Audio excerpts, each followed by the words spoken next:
katandika ebya politics ningashi okuba conscious okurugiro kwihangarira kutambura kare kancha rya university so hate bya activism na politics at a national level nafisiyamwe emyaka 25 katandika omwaka gw'20 na reform agenda OBSJ yasimba omwaka gw'2021 twarugayo twazomo FDC because of reform agenda tukachiri mu movement system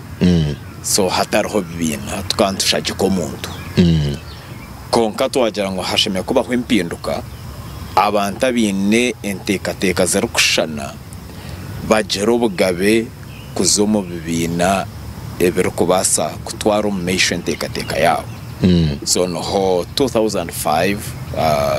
twagirire bibina obahindura constitution then tukataho ikibina cha FDC